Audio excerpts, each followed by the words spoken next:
السلام عليكم ورحمة الله.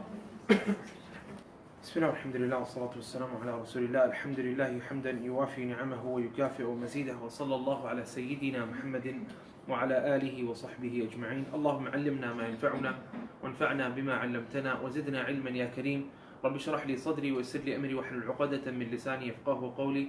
رب زدني علما رب زدني علما رب زدني علما. اللهم لا سهل إلا ما جعلته سهلا وأنت تجعل الحزن إذا شئت سهلا. Welcome back, dear sisters, to the second class on the 40 hadith for her, 40 for her. Okay, so before I get back into the hadith that we're going to be doing today, inshallah, I ask Allah subhanahu wa ta'ala to grant us Jannah and make beloved to us every action that brings us closer to Jannah. Allahumma ameen ya Rabb. And today I want to talk about the type of clothes that a woman can wear, okay? A little bit more into that. So one of the things is that Allah subhanahu wa ta'ala told us in the Quran, speaking about the female gender, He said, what about a person who's raised up in يُنَشَّأُ فِي الْحِلْيَةِ, she's raised up in jewelry and beauty, okay? Hilya. So through that adornment, through that we can take that generally the woman, and this is a reality, this is a fact, generally a woman wishes to be adorned. So there are some things of adornment that Allah's Messenger sallallahu alaihi wasallam has permitted for women that Allah's Messenger hasn't permitted for men. Okay? So one of those things is the Prophet sallallahu alaihi wasallam, one day he grabbed some silk in one hand and gold in the other hand, and the Prophet sallallahu alaihi wasallam said, these have been made impermissible for the males in my nation, and they have been permitted for the females within the nation. The Prophet ﷺ said, إِنَّ اللَّهَ عَزَّ وَجَلَّ أَحَلَّ لِإِنَاثِ أُمَّةِ الْحَرِيرَ وَالذَّهَبَ وَحَرَّمَهُ عَلَى ذُكُورِهَا.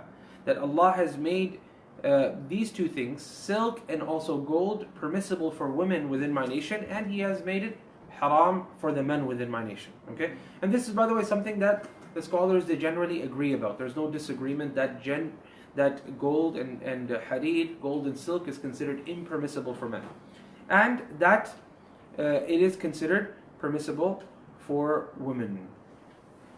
Now, when it comes to silk, there is a hadith in which the Prophet ﷺ, or not the Prophet specifically, in which generally from the hadith we gather an angle of how a woman can dress, and that is the hadith of Anas ibn Malik, that he saw Kulthum bint Rasulullah sallallahu alaihi wasallam, right? He saw her and she was wearing a burd harir siyara. This is the word, siyara. Siyara, if you want to write down this word and try to recall it as well. She was wearing a shawl that was of silk, and it was siyara. This is authentic in Bukhari as well. What does siyara mean? The scholars of hadith, they mention that siyara is referring to lines within that particular shawl. Okay, so it had a pattern on it. That's the point, and that's really important because some people will say that you can't wear anything except one plain color, and that's the only thing you can wear. Right? By the way, even in terms of the color, what's interesting is that and this is, by the way, this is cultural projection onto the sunnah of the Messenger sallallahu alaihi wasallam. Some people will say black and nothing else, right? Everything else you're going to be sinful because it's going to attract attention, but this is cultural projection. There's nothing like this. This is a clear hadith in which he saw the daughter of the Prophet sallallahu alaihi wasallam wearing a shawl that happened to have lines on it, straps on it, right? And what was that? Pattern, yes, pattern on it. So the reason why I'm avoiding pattern is because the pattern was lines. Do you know what I'm trying to say? But generally, this shows us that generally patterns are permissible. Okay? So, in another hadith, the Prophet ﷺ was gifted this silk shawl. Also siyara, meaning it has the suyur, khutut. It has the lines. And then the Prophet ﷺ, he sent it to who? He gifted it to Ali ibn Abi Talib. Now Ali ibn Abi Talib, he saw this, he decided to wear it. he decided to wear it. He's a man and you're not allowed to wear silk as a man. Also, by the way, authentic hadith. And so the Prophet ﷺ became really angry at Ali. And he said to him, I didn't send it to you so you may wear it, right? He said, إِنَّمَا بَعَثْتُ بِهَا إِلَيْكَ لِتُشَقِّقَهَا خُمُرًا بَيْنَ النِّسَاءِ. It was a very large shawl. So the Prophet ﷺ said, I only sent you this large cloth so you cut it up as hijabs for women. Okay? Khimar is basically a hijab. So you cut it up as hijabs for women. So now what's happening here? The Prophet ﷺ himself is sending a pattern hijab for women to wear. So that means that the idea that it has to be completely plain is completely false, to be honest with you. And it's complete cultural projection onto the past. And I think a lot of times this cultural projection takes place because people look at Saudi Arabia and they say completely black, or Arabia in general, okay? And they say that's where Islam came from, that naturally it must be, that's what they must have been doing all along. And I came across a very funny incident in the books of history and in the books of the linguists. And in this particular incident, what happened was there was a man, he was selling hijabs, okay? This is in probably the first 3-4 centuries, okay? In Iraq, in Baghdad.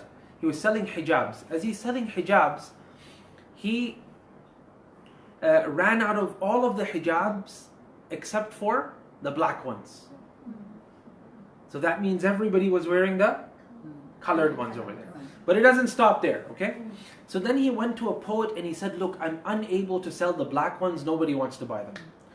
Okay? So what happened now is the poet said, okay, leave it up to me. Leave it up to me. So this poet, he writes some lines of poetry in which he starts praising the woman in a black hijab. Okay? Remember in the past, exactly, in the past, they used to market through poetry, right? The way we do marketing today, if you want to sell something, you go to a marketing agent. So this person went to a poet and he said to him, you know, this is what's happening. He says, كل المليحة في الخمار الأسود ماذا صنعت بناسك متعبدي قد كان شمر للصلاة رداءه حتى قعدت له بباب المسجد.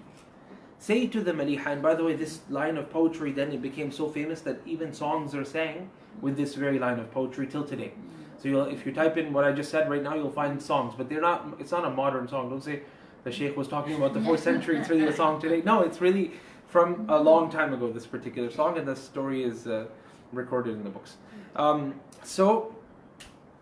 The poet said, he said that, say to the beautiful woman in the black scarf, in the black hijab, what have you done to this man that was trying to worship Allah subhanahu wa ta'ala? So he's trying to make it seem like the black color is going to seduce, right?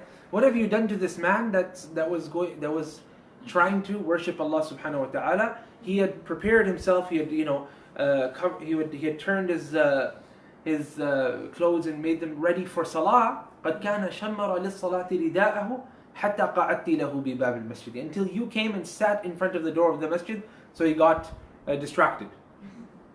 So then what happened next day? All the women came and bought the black hijabs.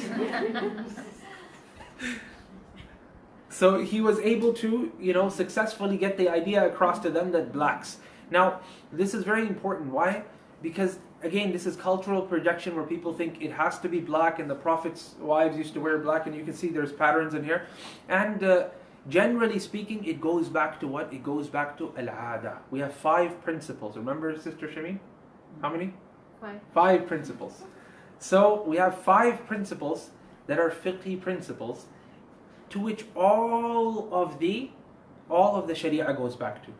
One of those 5 principles is al-adatu muhakkama. Al-adatu muhakkama. وحكم العادة فيما لم يرد تحديده شرعا كحرز واعتمد لكنما نص عليه العلماء فاقبل فذا بعد التحرز تحكيما. Go back to the ada, the societal norm within your society, in all of those things in which there's no clear-cut passage. There are no clear-cut passages about what color you should be wearing. So you go back to the cultural norms. Believe me, Some of the colors that women regularly wear in Malaysia, if you go to Canada, it will be shocking. Because I don't know, I think that all tropical countries, they end up wearing shocking colors, right? And for me, when I first came here, I'm like, really? I couldn't believe it. But then over time, you get used to it because that's all you see. You see, it's not something that catches your attention because you're so used to seeing shocking colors. And until now, if someone comes from outside, and I remember first when I came, it was really shocking to me. I said, these women are wearing, but now it doesn't bother me because it's just so common that you don't end up getting stuck at it. So the point is, it goes back to the culture that you're in, and accordingly the colors are selected. Whatever is not going to be attractive, meaning whatever is not going to turn heads. That's the simple way of putting it.